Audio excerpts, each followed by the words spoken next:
Apa kabar kakak? Alhamdulillah. Baik.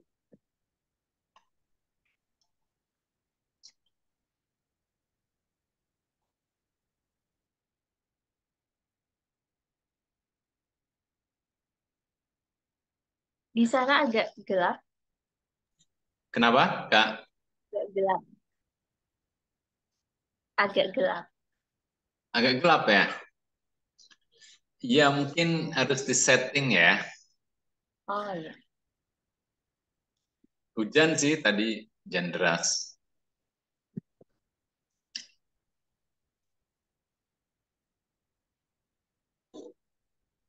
ya, baik. Ya, sudah ada Pak Parnowo dan Eyang Hayatun. Bismillahirrahmanirrahim. Assalamualaikum warahmatullahi wabarakatuh. Alhamdulillahirabbil alamin. Assalatu wassalamu ala asyrofil anbiya'i wal mursalin wa ala Kurang keras kak? alihi ajma'in. Amma ba'd. Perkenalkan, saya Nadia sebagai moderator kajian Sirah Nabawiyah malam ini yang diselenggarakan oleh Masjid Baitur Rahman PKU Muhammadiyah Sumbar. Terima kasih kepada hadirin yang telah hadir tepat waktu. Untuk memulai acara ini demi kelancaran dan keberkahan majelis ilmu ini, marilah kita membaca basmalah bersama. Bismillahirrahmanirrahim. Bismillahirrahmanirrahim. Sebelum materi berlangsung, saya ingatkan kepada hadirin guna mendengarkan dengan posisi paling instan. Bagi yang ingin bertanya dapat langsung menuliskan di kolom komentar. Baiklah, mari kita simak bersama episode malam ini yang berjudul Isra dan Mi'raj bagian kedua. Selamat menyimak dan kepada Ustaz Abdul, kami silakan. Terima kasih Mbak Nadia. Assalamualaikum warahmatullahi wabarakatuh. Alhamdulillahirabbil alamin. Alhamdulillahilladzi asra bi'abdihi lailan minal masjidil haram ilal masjidil aqsa alladzi barakna haulahu linuriyahu min ayatina innahu huwas samiul basir. Assalatu wassalamu ala asyrafil anbiya'i wal mursalin sayyidina wa maulana Muhammadin wa ala alihi wa ashabihi ajma'in amma ba'du. Terima kasih Mbak Nadia yang telah membuka pengajian pada petang hari ini. Dan pada petang hari ini saya akan menyampaikan masih dalam kaitan tentang Isra dan Mi'raj. Dan kita juga hari ini ya kita mendapatkan berita yang sangat menyedihkan, yaitu terjadinya gempa bumi di Turki dan di Syria. Ya semoga saudara-saudara kita di sana diberi ketabahan dan kesabaran dalam menghadapi ujian dari Allah ini. Dan kita ya sebagai sesama manusia, sesama hamba Allah, sesama muslim, mari kita memberikan bantuan ya sekuat kita. Lazismu sudah membuka open donation ya, sudah membuka kas donasi, dan selain itu juga kita perlu berdoa. Ya Allah, kuatkanlah iman mereka, berikan mereka ketabahan dan kesabaran dalam menghadapi ujian dari-Mu ya Allah. Dan kepada saudara-saudara kita di Turki dan di Syria yang terkena musibah, kami pun mendoakan dan mengucapkan inna lillahi wa inna ilaihi raji'un. Sungguhnya kita ini adalah milik Allah dan kepada Allah lah kita kelak akan kembali.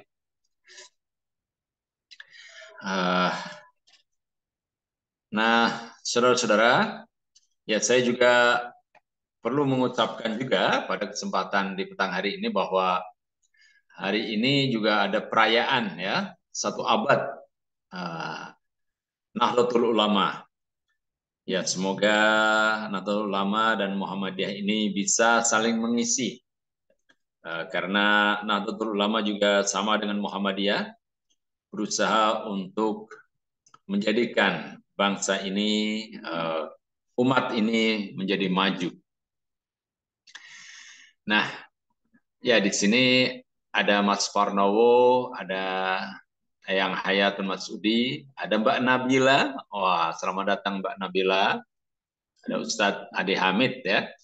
Mudah-mudahan sudah sembuh nih Ustadz Ade Hamid ya. Kemarin agak flu. Dan ada Om Wes. Mas Wes ini menjadi instruktur ya, instruktur selam.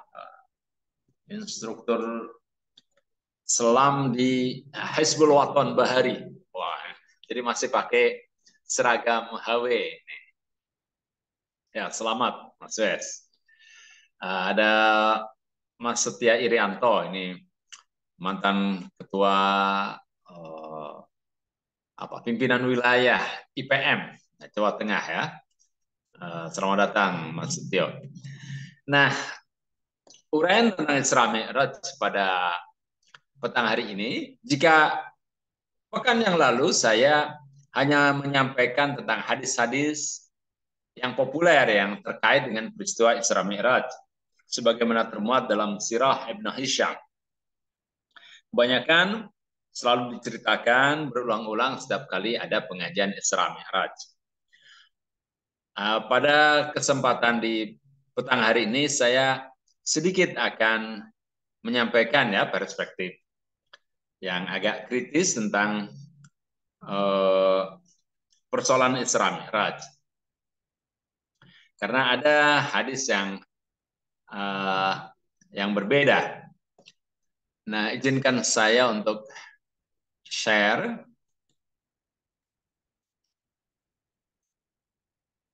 Ya. Oke, sudah bisa melihat semuanya ya. Ya, oke. Ya, sini dalam perspektif sejarah agama,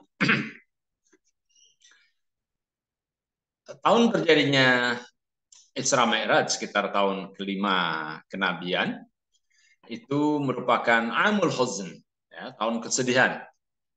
Karena Rasulullah pada saat itu kehilangan pamannya, yaitu Abu Thalib. Abu Thalib ini adalah kepala klan, ya, ketua klan Abdul Muthalib. Jadi keluarga Abdul Muthalib itu sangat besar dan yang pemimpinnya adalah Abu Thalib. Dan Abu Thalib ini sangat disegani oleh keluarga-keluarga lain di sekitar Mekah. Dengan perlindungan dari Abu Thalib ini, Nabi Muhammad selamat dari persekusi yang biasanya dilakukan oleh orang-orang kepala-kepala suku di Mekah. Setelah Abu Thalib meninggal, tentu Nabi ini kehilangan seorang pelindung. Dia harus mencari perlindungan dari seorang tokoh yang kuat. Dan ternyata setelah meninggalnya Abu Thalib, istrinya tercinta, Khadijah, juga meninggal dunia. Padahal Khadijah ini luar biasa pengorbanannya. Hartanya itu habis untuk membiayai perjuangan Rasulullah. Pada saat itu tidak ada yang sedikit orang yang ikut Rasulullah. Ya. Mereka kebanyakan ya ikut Abu Sufyan, ikut Abu Jahal, ya, pemimpin Mekah pada waktu itu. Jelas Rasulullah tidak punya apa-apa. Abu Sufyan, Abu Jahal itu punya harta, punya kendaraan, punya media. Ya. Media pada waktu itu adalah kaum penyair yang bisa dibayar untuk bikin konten apapun, konten berita apapun bisa. Dan para penyair inilah yang menyanjung-nyanjung mereka, mengatakan, ini berkat Abu Sufyan maka pembangunan infrastruktur di Mekah ini menjadi baik. Ya, ya macam-macam. Ya. Sementara Nabi ya punya apa, itu kan? Ya perbuatan baik yang dijanjikan oleh Nabi ya nanti akan dibalas di akhirat, itu aja. Sementara kalau Abu Sufyan bisa saat itu juga dalam waktu pendek ya bisa membayar penyair, bisa punya harta yang berlimpah. Kalau ikut Abu Sufyan enak lah, sudah jelas. Sementara kalau ikut Nabi? Oh, belum tentu. Nah, jadi pengikut Nabi ini sangat sedikit. Dan yang membiayai waktu itu adalah Khadijah, sang istri, sampai harta kekayaannya itu habis. Nah, maka untuk menghibur Rasulullah, kemudian Allah pun menempatkan Nabi pada sebuah peristiwa Isra dan Mi'raj. Dan peristiwa Isra Mi'raj ini adalah peristiwa kerohanian, ya, bukan fisik. Sementara gambaran dari hadis-hadis yang kemarin kita bacakan itu banyak sekali merupakan hal-hal yang sangat fisik, ya. Jadi persoalan spiritual disampaikan seolah itu adalah sesuatu yang empiris. Nah, ini ayatnya. A'udzubillahi minasyaitonirrajim. Bismillahirrahmanirrahim. Subhanalladzi asra bi'abdihi lailan minal masjidil harami ilal masjidil aqsa alladzi barakna haulahu linuriyahu min ayatina innahu was-sami'ul basir. Maha suci Allah yang telah memperjalankan hambanya pada suatu malam dari Masjidil Haram ke Masjidil Aqsa yang telah kami berkahi sekelilingnya agar kami perlihatkan kepadanya sebagian dari tanda-tanda kebesaran kami. Sungguhnya dia adalah Maha mendengar lagi Maha mengetahui. Nah, jadi dalam peristiwa ini adalah Isra. Isra, Asra itu perjalanan di malam hari. Saro, Asra memperjalankan. Ya. Siapa yang memperjalankan? Allah.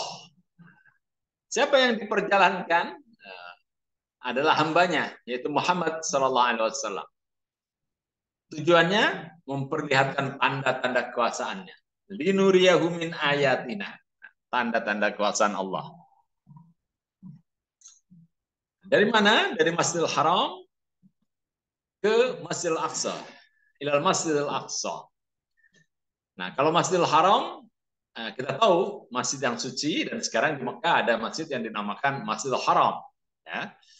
Ya, karena Nabi tinggal di kota Mekah, dan pada waktu itu sedang tertidur dekat Ka'bah, ya itulah Masjidil Haram, tempat Nabi, ya. Nah, sementara Masjidil Aqsa di mana? Kita sekarang menyebutnya di Yerusalem. Nah, ada perbedaan hadis juga. Dikatakan dalam Ibnu Hisham, Sirah Nabawiyah, bahwa sebelum peristiwa Isra, Nabi dibersihkan dulu lewat pembedahan dada. Jadi Nabi dibedah dadanya, kemudian dicuci oleh malaikat, 2 orang malaikat, ya, yang membawa baskom berwarna keemasan, kemudian diambillah sebuah kumpalan berwarna hitam dari dadanya. Nah, padahal di riwayat lain disebutkan bahwa pembedahan dada untuk mensucikan Nabi itu terjadi saat Nabi Muhammad masih kanak-kanak. Di sekitar kediamannya Halimah Sa'diyah. Pada waktu masih kanak-kanak, Nabi memang disusui oleh Halimah Sa'diyah.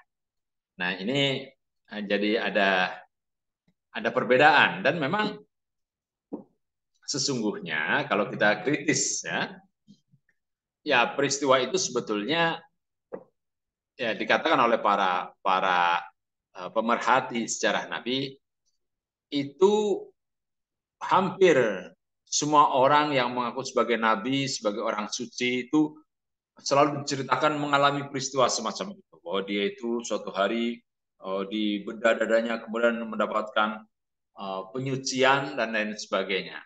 Jadi suatu cerita yang memang berkembang pada masa itu. Nah, di kemudian hari banyak orang yang kemudian mengaitkan Nabi dengan hal-hal semacam itu, bahwa Nabi didatangi oleh malaikat yang membawa salju, ya, yang kemudian membersihkan dada Nabi. Nah, jadi ini hampir merupakan sebuah semacam Israiliyat, ya, ada cerita-cerita yang dibubuhkan dalam hadis-hadis yang menceritakan tentang Nabi ini, sehingga dengan demikian itu Nabi memang betul-betul utusan Allah, kan? Sebagaimana cerita orang-orang suci yang disucikan oleh Allah itu, yang disuci dadanya. Nah ini kecenderungan semacam itu memang ada. Nah demikian juga tentang Burak, ya. Burak ini dari kata-kata al-barq. Barq itu cahaya, kilat. Nah, cahaya kilat ini kan, ya kilat itu kan cepat itu kan, namanya juga kilat. Surat kilat itu kan cepat. Nah, kilat itu wah menyambar dengan cepat, kan? Seperti cahaya, ya cahaya itu sendiri. Burak digambarkan semacam itu. Jadi Rasulullah mengendarai cahaya yang bergerak dengan sangat cepat, ya. Dan di alam ini tidak ada kecepatan yang melebihi kecepatan cahaya, ya. Kecepatan paling tinggi adalah kecepatan cahaya. Maka kalau kita dapat melebihi kecepatan cahaya, maka kita bisa mengubah waktu ini, ya. Kita bisa berangkat hari ini dan bisa sampai ke tempat ini lagi kemarin. Itu sangat sangat sulit untuk berimajinasi, nah, semacam itu. Nah, sangat sulit sekedar berimajinasi mungkin, ya, tapi untuk mewujudkannya sangat sulit, ya. Tapi mungkin saja suatu saat dapat terjadi.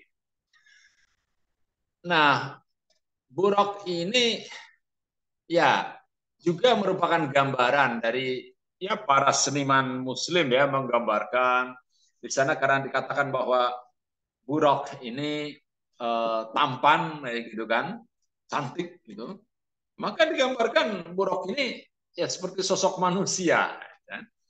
Contohnya, nah seperti ini, kebanyakan cantik sekali. Ya makhluk ini seperti apa? Bagal. Di sini jarang ada bagal, ya, dan jarang ada keledai. Yang ada di Eropa, di Timur Tengah, ya. Mungkin di India ada keledai. Jadi seperti kuda tapi kecil. Nah ini peranakan antara kuda dengan keledai namanya bagal. Nah ini antara bagal dengan keledai. Jadi kecil. Ini sebetulnya makhluk ini, ya. Kalau memang ada. Kemudian dia bersayap, dan makhluk ini sangat sangat sangat tampan, ya. Maka digambarkan karena sangat tampan jadi kayak wanita.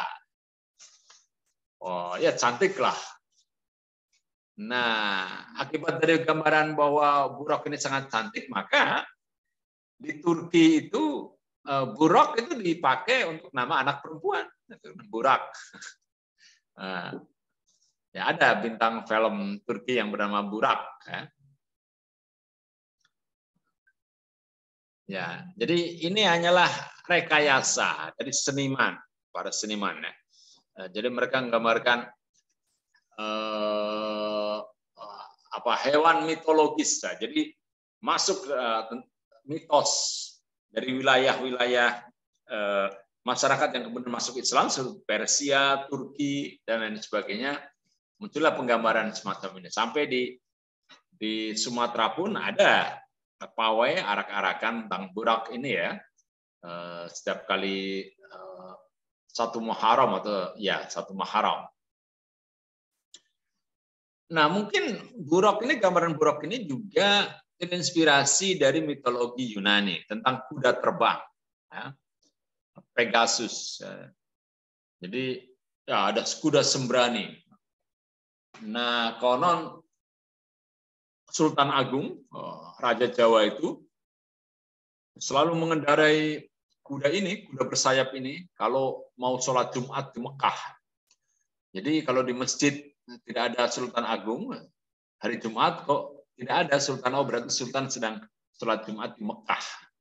Kok bisa? Ya, karena dia mengendarai Pegasus, kuda sembrani. Nah, jadi inilah mitologi, ya. Memang ini efektif untuk disampaikan kepada rakyat awam. Yeroham itu kemudian mengakui bahwa ya Nabi itu memang hebat ya. Ya, namun sesungguhnya ya kalau kita mempelajari tentang mitologi dan sebagainya, tentu saja kita ya tidak terpengaruh. Ya itu katakanlah itu memang bumbu-bumbu dari cerita rakyat ya, dan kita cari hal-hal yang positif dari itu. Bahwa sesungguhnya ya, Nabi adalah seorang tokoh, seorang manusia historis, ya, manusia sosok yang hidup dalam sejarah, dalam masyarakat. Dan tidak ada hal-hal yang sifatnya mitologis dalam dirinya, apa kebal peluru atau apa otot kawat balung besi, keringat kopi. Tidak seperti itu. Nah, beliau pun kalau berperang juga pakai ya peralatan perang, pakai baju besi, ya, pakai senjata, pakai helm dari besi, gitu kan. Tidak lalu kemudian mentang-mentang dia itu nabi, kemudian kena pedang itu tidak terluka. Tidak seperti itu. Sama saja. Ya. Nabi itu kan karena dia membawa berita bahwa mereka yang berbuat baik akan mendapatkan kebahagiaan di surga, yang berbuat jahat akan mendapatkan hukuman di neraka. Itu saja. Selain itu juga ini Buraq ini merupakan gabungan dari Pegasus dan Centaurus. Ya. Di sini juga ini kan sosok manusia berbadan kuda. Sama dengan Buraq tadi itu. Badannya ya seperti keledai itu, seperti kuda, tapi wajahnya manusia. Ini malah Centaurus malah agak aneh ya. Ini badannya dua ini kan. Ini juga ada badannya kuda dan badan manusia. Jadi ya namanya juga mitologis ya, hanya ada dalam mitos belaka. Ini tentu saja karangan manusia juga.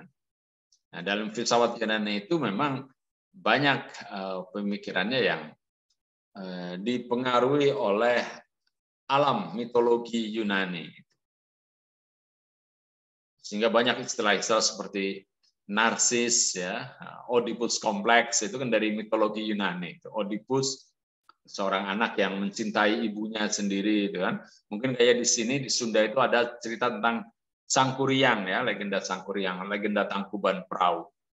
Narsis itu kan adalah orang yang jatuh cinta kepada bayangannya sendiri, gitu kan. Jadi dia sangat tertarik kepada bayang ketika dia bercermin di sebuah danau. Dia tertarik ya, kemudian dia mengejar dengan menerjunkan diri ke dalam danau. Ternyata dia mati akhirnya di sana. Makanya jangan jadi orang jangan narsis. Ya, nah itulah legenda-legenda yang masuk dalam sejarah Nabi. Nah ini tadi minal Masjidil Haram. Baik, Masjidil Haram adalah masjid yang kita kenal sekarang ini yang sudah modern. Dulu ya Ka'bahnya tidak seperti ini ya. Mungkin temboknya masih agak kasar. Ya. Dan Masjidil Haram pun tidak seluas sekarang. Nah, kemudian Masjidil Aqsa. Nah, di mana Masjidil Aqsa itu? Nah, kita lihat di sini, apakah ini yang disebut Masjidil Aqsa? Nah, ternyata bukan. Ini adalah Qubatus Sahra. Ini adalah kubah yang di dalamnya itu ada sahrah, karang. Ya, karang itulah yang dipercaya sebagai tempat di mana Nabi itu beranjak ke Sidrah Al-Muntaha. Ini adalah kota Yerusalem. Nah, pada waktu Nabi hidup itu bangunan ini tidak ada. Bangunan ini tidak ada dan Masjid Al-Aqsa yang disebut sebagai masjid pun itu sudah tidak ada. Ya, ini adalah Qubatus Sahrah. Ya. Nah, ini adalah wilayah ya mungkin sekitar sini ya, sekitar masjid ini adalah Baitul Maqdis. Ini ada tembok ya. Ya ini yang disebut tembok ratapan ya kemungkinan ini ya. Di mana orang-orang Yahudi itu menangis meratapi nasibnya, itu kan karena selalu terusir, dihancurkan oleh bangsa-bangsa lain, termasuk bangsa Romawi, termasuk dibunuh oleh orang-orang Jerman di masa Nazi, di masa Hitler dulu itu. Ya karena mereka tidak berperilaku sombong tentu saja, tidak membaur dengan masyarakat. Ya, oke. Nah, inilah yang dimaksud dengan batu karang itu. Dulu ada yang meriwayatkan ya bahwa batu karang ini dulu juga merupakan tempat yang disucikan, tempat dulu diletakkan di sini itu the golden calf. Apa itu? Al-Aijil. Patung anak sapi yang disembah oleh Bani Israel itu bikinan Samiri ya, ketika Nabi sedang ke Bukit Sinai untuk mendapatkan wahyu yang bernama Taurat itu. Nah, dan di sini juga dulu sebelum kedatangan para nabi, orang-orang yang masih musyrik menyembah dewa Jupiter konon di sini. Ya masih ada pengaruh dari Yunani ya, dari Romawi. Ya. Nah, di sini perlu kita sampaikan ya bahwa Masjidil Haram, tempat yang suci, dan Masjidil Aqsa, Qosi, itu artinya jauh. Aqsa adalah tempat yang paling jauh. Paling jauh ini adalah dalam arti spiritual, kerohanian. Jadi, mana yang dimaksud dengan Masjidil Aqsa ya kita tidak tahu. Pada awalnya, ya yang mengatakan bahwa Baitul Maqdis itu sebagai tempat Masjidil Aqsa itu adalah penguasa Utsmaniyah. Ketika Turki Utsmani berkuasa atas wilayah Timur Tengah termasuk Yerusalem, mereka menunjukkan bahwa wilayah yang dihuni oleh umat Islam di mana ada Qubatus Sahra itu disebut sebagai Al-Masjid Al-Aqsa, tempat yang paling jauh. Ya, mungkin karena dipercaya dari situlah, dari karang yang sekarang ada dalam Qubatus Sahra itu, dalam Dome of the Rock itu dipercaya sebagai tempat Nabi mengawali Mi'raj ke Sidrah Al-Muntaha. Ya. Nah, jika kita bicara tentang Masjidil Aqsa di Yerusalem, maka kita juga berbicara tentang sejarah Bani Israel atau sejarah agama Yahudi. Nah, Israel, siapakah ia? Israel adalah julukan untuk Nabi Yakub. Nabi Yakub ini anak dari Nabi Ishak. Ya. Ishak adalah anak dari Ibrahim. Ibrahim punya dua anak dari dua orang istri. Yang pertama adalah Ismail dan yang kedua adalah Ishak. Ishak punya anak Esau dan Yakub. Ya. Nah, anak pertama adalah Esau, anak kedua Yakub. Tapi Yakublah yang dekat dengan kakeknya Ibrahim, sehingga yang mewarisi kesalehan dan pengetahuan tentang agama adalah Yakub, sementara Esau itu ya memiliki kemampuan dalam berdagang, ya, dalam bisnis, karena ia selalu dekat dengan sang bapak, yaitu Ishak. Nah, Ishak ini punya anak yang bernama Yakub. Dan Yakub ini orangnya sangat soleh.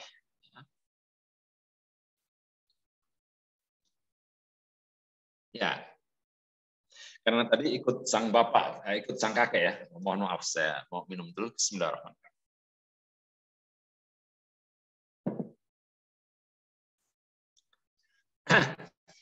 Ia Nabi Yakub ini sering berjalan waktu malam, Isra. Ada yang mengatakan disebut Israel itu karena dia selalu melakukan Isra, berjalan waktu malam. Ya, untuk beribadah dan mengingatkan para tetangganya agar jangan lupa untuk bangun malam berdoa kepada Allah. Ada pula yang mengatakan Israel artinya adalah hamba Tuhan. Isra bermakna hamba atau kekasih, dan El adalah Tuhan. Israel, Ismail. Isma mendengar dari kata sami'a. El Tuhan, artinya Tuhan sudah mendengar doa Nabi Ibrahim. Maka lahirlah Ismail dari istri yang bernama Hajar itu. Nah, anak-anak Nabi Yakub adalah Ruben, ya Rubin, bahasa Rubin, Shamon, dalam bahasa Eropanya Simon, ya sering kita dengar ya, Lawai, Levi, Levi's mungkin ya, Levi Strauss jadi Levi's merek jeans, Yehuda. Nah, hampir semua keturunan Yakub ini kemudian disebut Yahudi, ya karena dulu ada anak Nabi Yakub yang bernama Yehuda juga, Issachar dan Zabulon. Nah, ini dari istri yang pertama yang bernama Leah. Dari istri kedua itu adalah yang bernama Rahel, itu punya anak dua, Yusuf bin Yamin. Ini istri yang ketiga, dan Naftali. Naftali ini bukan anak perempuan ya, ini anak laki-laki. Perdana Menteri Israel sebelum Netanyahu yang sekarang ini, sebelumnya kan namanya Naftali juga, Naftali Bennett. Ya, ketika Benyamin Netanyahu itu kalah. Kemudian ada yang namanya Gad, kemudian Asher. Semuanya ada 12. Ini Yusuf ini anak ke-11 ini yang dicemplungkan ke sumur ya. Nah, ini ya keturunan dari Nabi Ibrahim. Oke. Nah, pada waktu Yusuf menjadi penguasa di Mesir, bangsa Yahudi, Bani Israel berjaya karena ya diajak oleh Yusuf untuk pindah, saudara-saudaranya itu agar pindah ya, dari Kanaan, dari Yerusalem itu ke Mesir, karena Mesir itu makmur dan dia menjadi gubernur di sana. Namun sepeninggal Yusuf, anak keturunan Israel ini melupakan ajaran tauhid, ya, meninggalkan sholat, dan mereka sangat materialistik, ya, berorientasi kepada materi. Sebagaimana yang digambarkan dalam surat Maryam ayat 59. A'udzubillahi minasyaitonirrajim.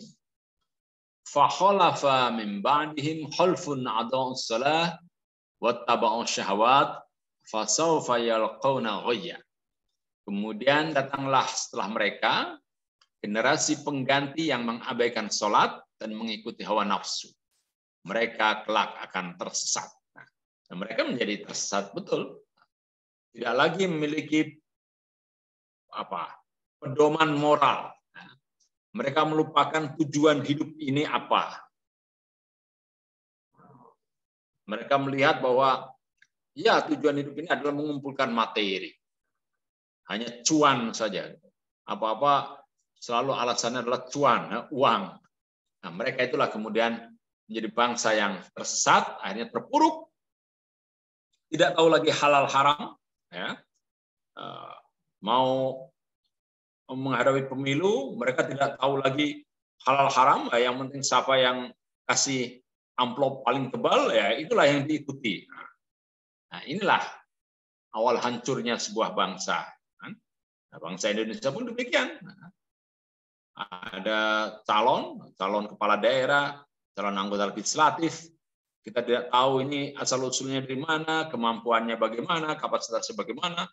Tapi karena ada pemberitaan ini orang ini hebat, kemudian bagi-bagi sembako, bagi-bagi amplop, bagi kartu ini, kartu itu. Kemudian kita memilih. Padahal ya siapa tahu dia itu hanya boneka saja atau ya entah siapalah. Nah, kita harus mempertanggungjawabkan perbuatan kita, siapa yang pilihan kita itu.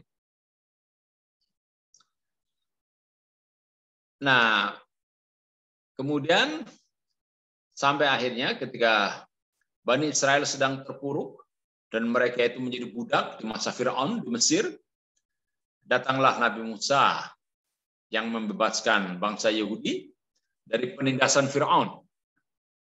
Nah, Firaun itu sudah sombong, mengaku diri sebagai Tuhan, dan juga telah melakukan pembunuhan kepada Bani Israel, kepada bangsa-bangsa lain juga. Maka Nabi Musa membawa bangsa Yahudi ini, Bani Israel ini, ke tanah yang dijanjikan, yaitu Yerusalem. Namun sebelum masuk ke Yerusalem, Nabi Musa sudah wafat terlebih dahulu. Nah, Nabi Musa ini walaupun pahlawan bagi Bani Israel, tapi tidak berarti Bani Israel ini selalu taat dengan petunjuk yang diberikan oleh Nabi Musa. Mereka seringkali melawan, menantang apa-apa yang diperintahkan oleh Nabi Musa. Termasuk ketika Nabi Musa mengajak mereka, mengarahkan mereka agar berperang, mengangkat senjata, agar bisa masuk ke Yerusalem itu. Tapi mereka justru mengejek, mengatakan, "Wahai Musa, kamu sajalah bersama Allah yang pergi berperang. Kami ya menunggu di sini. Kalau kamu menang, ya kami nanti akan masuki kota Yerusalem." Ini kan sebuah jawaban yang menghina, mengejek dan menghina, menyepelekan. Nah, karena jawaban itu maka Bani Israel diusir oleh Allah. Hanya berkeliling-keliling di sekitar Gurun Sinai ini selama 40 tahun. Yatihuna al-ardi. Mereka letih, menderita di atas bumi. Maka padang pasir di mana mereka itu menjadi gelandangan itu disebut dengan padang tih. Jadi mereka itu pernah menjadi bangsa yang terhina. Nah, tapi sekalipun mereka itu bangsa yang sangat sulit diatur, Nabi Musa ini tidak lari. Nabi Musa tetap bersama mereka. Ya, tetap menggelandang juga karena dialah sang pemimpin itu.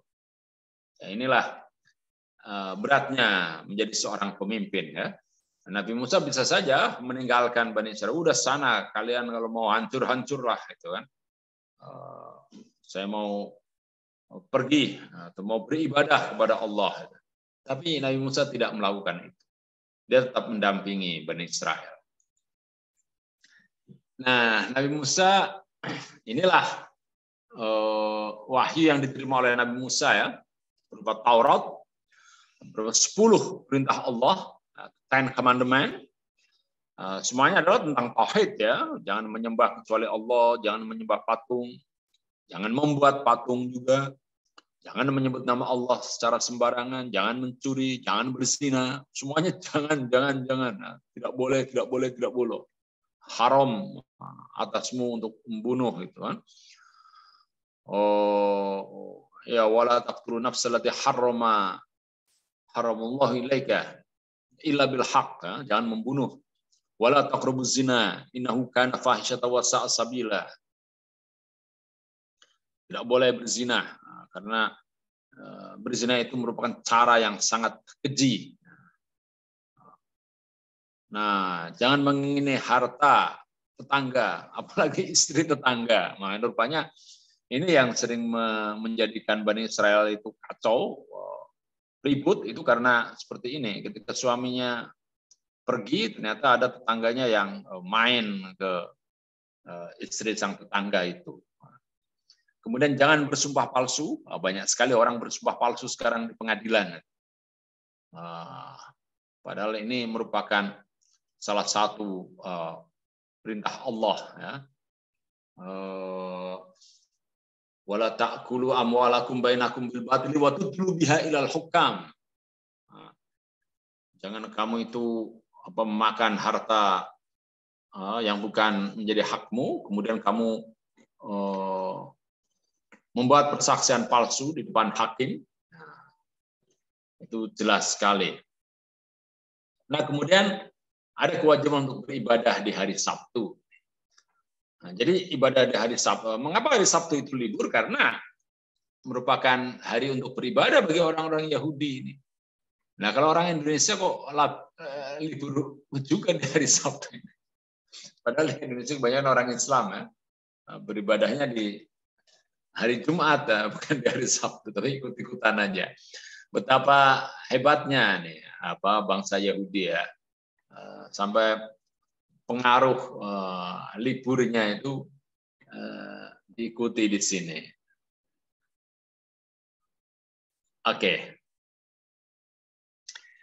Nah, bangsa Yahudi berjaya di bawah kepemimpinan Nabi Daud yang mendirikan pusat kekuasaannya di atas Bukit Zion. Makanya orang-orang modern sekarang, orang Yahudi modern yang kemudian ingin mengembalikan kekuasaan umat Yahudi sebagaimana zaman Nabi Daud itu disebut sebagai kaum Zionis. Karena mereka ini ingin seperti kejayaan kekuasaan Nabi Daud dari atas Bukit Zion. Nah, sedangkan Nabi Sulaiman, anak Nabi Daud, kemudian membangun masjid di atas Bukit Moria, yaitu Masjid Al-Aqsa atau Bukit Zaitun. Maka kita sering mendengar khutbah di atas bukit, ya, di atas Bukit Zaitun. Nabi Isa. Nah, kemudian terjadi lagi karakter dari Bani Israel ini. Mereka kembali menjadi sombong dan menyembunyikan ayat-ayat dari kitab Taurat. Ya, mereka banyak sekali yang mengubah juga hukum-hukum Taurat itu. Mereka banyak berbuat kesewenang-wenangan. Kemudian juga yaqtuluna nabiyyin bi ghairil haq. Mereka membunuh para nabi. Yang bisa kita telusuri adalah mereka membunuh Nabi Zakaria dan juga Nabi Yahya. Dan juga mereka mempengaruhi wakil pemerintah Romawi, wakil Kaisar Pilatus untuk menangkap dan membunuh Yesus atau Nabi Isa. Namun sebagaimana dalam riwayat kita dikatakan bahwa Nabi Isa berhasil melarikan diri. Sedangkan yang mereka salib dan mereka bunuh itu adalah orang lain. Wa maqtaluhu yakinan. Mereka tidak membunuhnya dengan yakin bahwa itu adalah Nabi Isa, itu adalah Yesus. Mereka ragu-ragu. Mereka juga menganiaya seorang nabi yang bernama Armia, Yeremia, Nabi Armia. Nah, akhirnya kemudian karena mereka sudah tidak memperhatikan ajaran agama, maka mental mereka pun menjadi lemah dan dengan mudah dihancurkan oleh Raja Babilonia yang bernama Nebukadnezar yang dari Irak. Kemudian bangsa Israel digiring ke Babilonia dan dijadikan budak di sana. Namun kemudian karena pada waktu itu ada penguasa dari Persia yang ingin mengalahkan Raja Babilonia, maka orang-orang Israel ini bersekongkol dengan Kaisar Persia ini untuk mengalahkan Nebukadnezar. Oleh penguasa Persia yang bernama Darius, kemudian Masjid Al-Aqsa dibangun kembali. Nah, ketika orang-orang Israel ini diusir oleh Nebukadnezar itu membumi hanguskan Yerusalem. Fabasna ibadallana uli ba'sin syadidin fajasu khilalad diyar. Ketika mereka itu sudah melanggar perintah Allah, maka Allah pun mengirim, bahasanya begitu. Maka mereka ditaklukkan oleh seorang penguasa yang sangat perkasa, yaitu Nebukadnezar.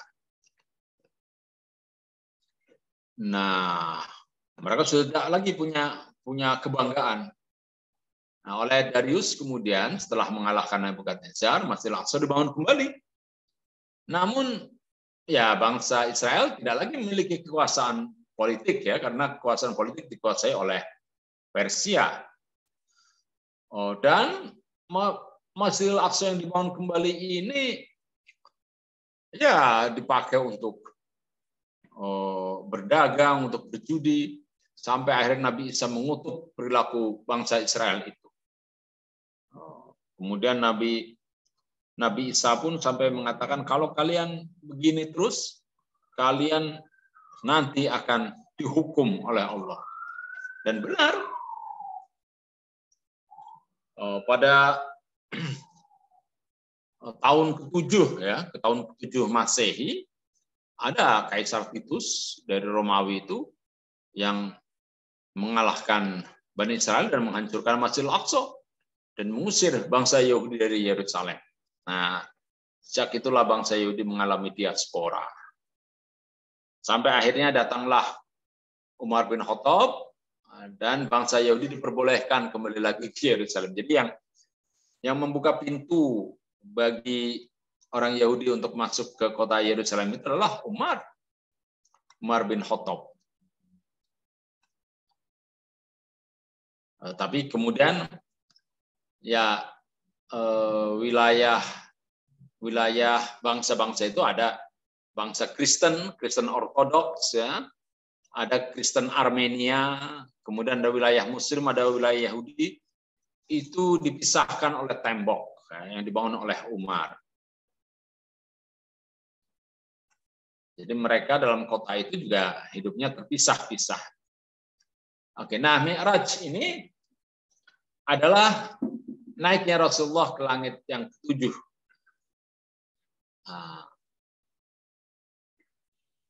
Nah, ada seorang filsuf yang bernama Muhammad Iqbal mengatakan bahwa jika Rasulullah naik ke langit ke-7, ya dia tidak heran.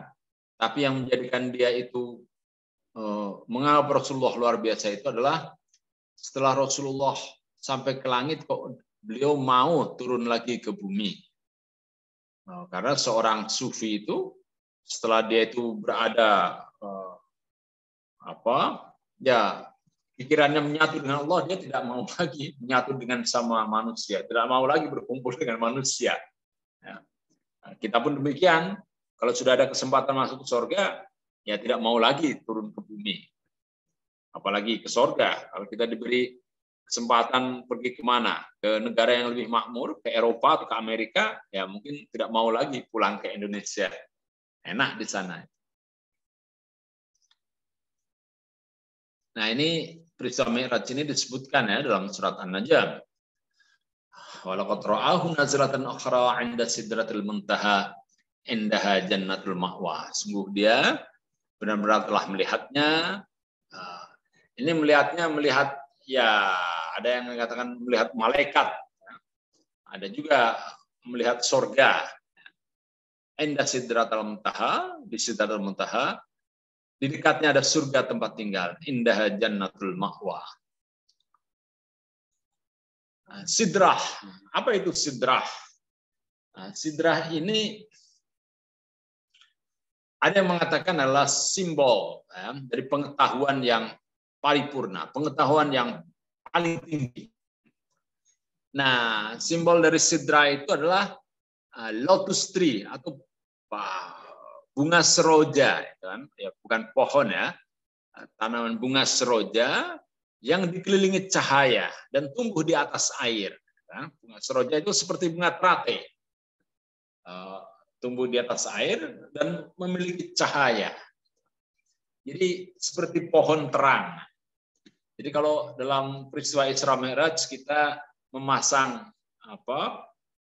hiasan bunga yang kemudian dengan lampu-lampu terang, itu ya lumrah saja. Itu adalah simbol atau gambaran imajinasi dari sidrah.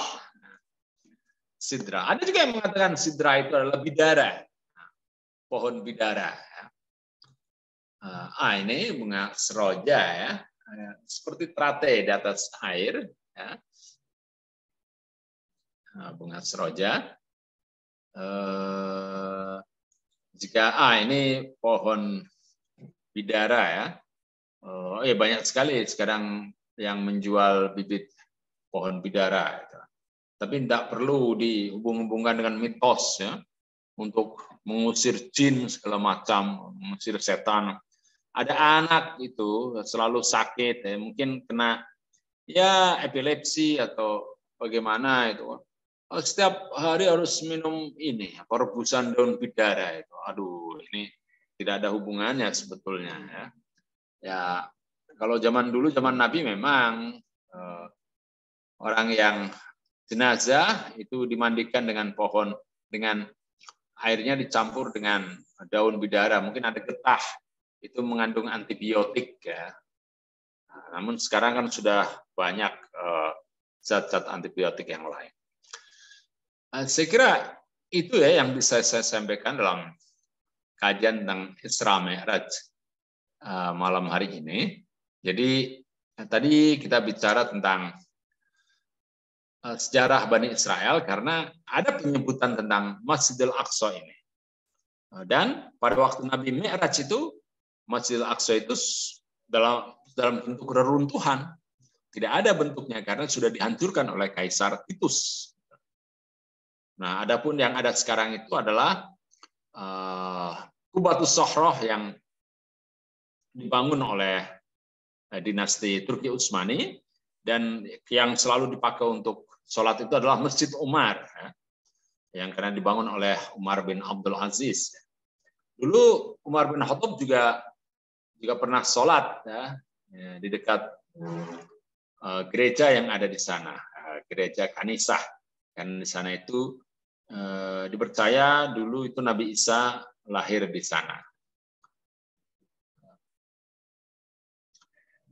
Demikian yang bisa saya sampaikan. Tinggal 9 menit lagi, Mbak Nadia, silakan. Ya, terima kasih Ustadz Abdul atas penjelasannya. Ada pertanyaan dari Mbak Nabila. Dalam surat Maryam 59 tadi disebutkan orang yang mengabaikan sholat. Sejauh mana yang dikatakan mengabaikan sholat? Apa maksudnya meninggalkan sholat sama sekali? Atau juga termasuk menunda-nunda waktu sholat? Kita lihat masjid di Indonesia banyak tapi sering kosong. Apakah generasi sekarang termasuk generasi yang mengabaikan sholat? Terima kasih, Ustaz. Terima kasih Mbak Nabila. Wah, keren sekali nih pertanyaannya. Ya, orang yang mengabaikan sholat ya. Jadi Bani Israel itu para leluhurnya itu adalah orang-orang soleh, ya. Para nabi. Kita lihat Nabi Yakub itu orang yang sangat soleh. Kemudian digantikan oleh Nabi Yusuf, sangat soleh. Para nabi mereka, para pendeta yang baik, ya. Yang taat kepada Allah, rajin sholat, taat kepada hukum, kepada Taurat. Nah, tapi kemudian mereka itu ya melalaikan agama, mengabaikan sholat itu ya melalaikan hukum, aturan. Sholat itu kan ibadah itu merupakan institusionalisasi iman. Jadi keimanan kita itu diwujudkan dalam bentuk pendekatan kerohanian. Nah, bagaimana cara kita mendekatkan hati kita kepada Allah?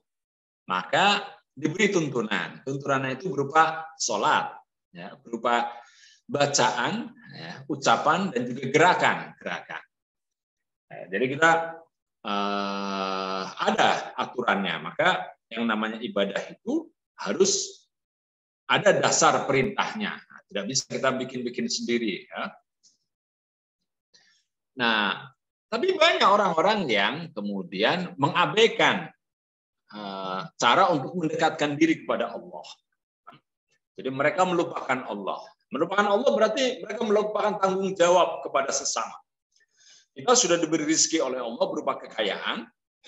Di dalam kekayaan yang kita miliki itu ada tanggung jawab kita untuk menggunakan kekayaan kita ini secara benar. Maka kita harus juga membagikannya kepada orang lain yang tidak seberuntung kita, tentu saja.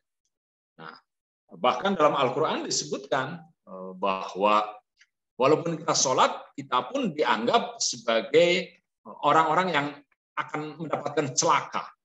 Fawailul lil musallin. Celakalah orang-orang yang sholat. Yang melalaikan sholat, artinya mengabaikan sholat itu.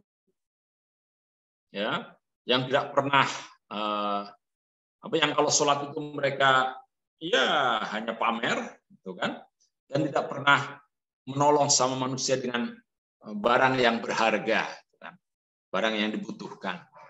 Jadi kalau kita rajin sholat, tapi kita nggak peduli persoalan umat, tidak peduli urusan politik, ya, tidak peduli masa depan bangsa. Masa depan bangsa ini ditentukan oleh mereka yang punya uang, yang punya perusahaan-perusahaan sawit di Kalimantan dan Sumatera itu.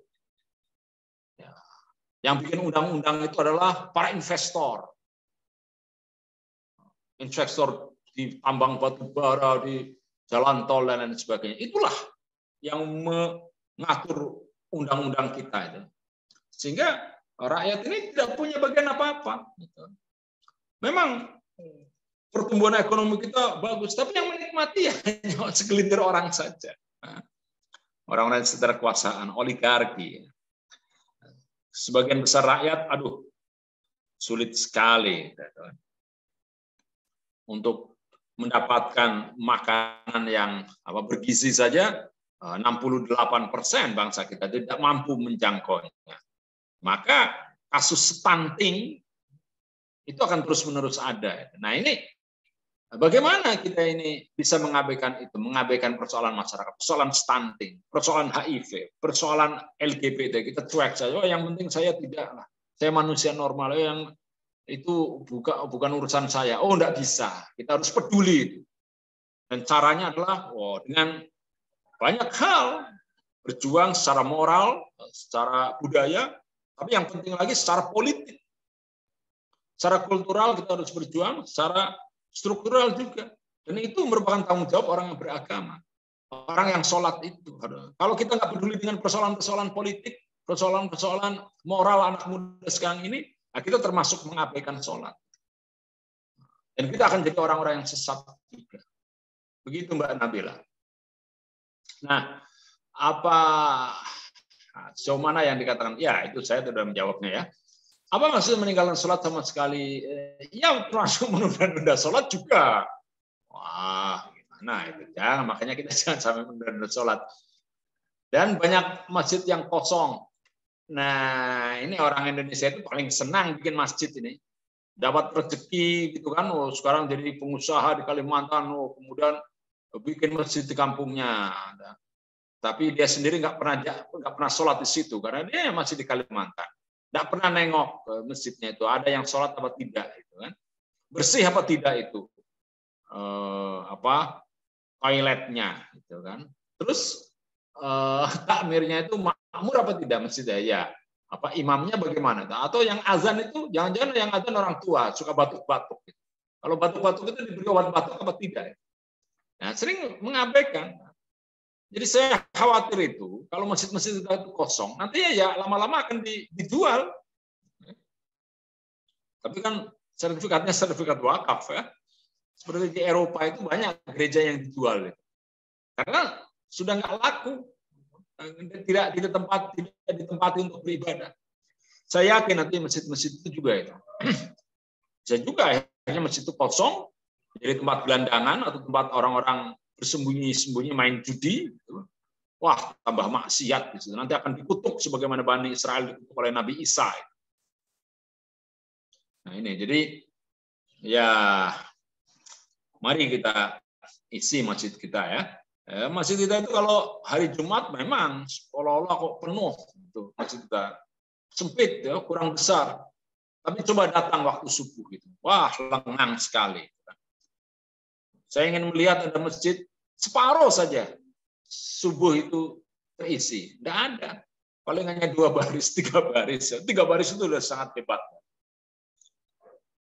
Kecuali kalau akan dihadiri oleh seorang tokoh, nanti akan ada imam dari Masjidil Haram akan sholat di masjid kita. Oh, baru orang berduyun-duyun datang. Nah, jadi ya tidak sepenuhnya itu karena Allah. Ya, demikian Mbak Nadia yang bisa saya sampaikan. Sepertinya tidak ada lagi yang bertanya ya. Baik, ibu-ibu, bapak-bapak peserta kajian, ya demikian yang bisa saya sampaikan, dan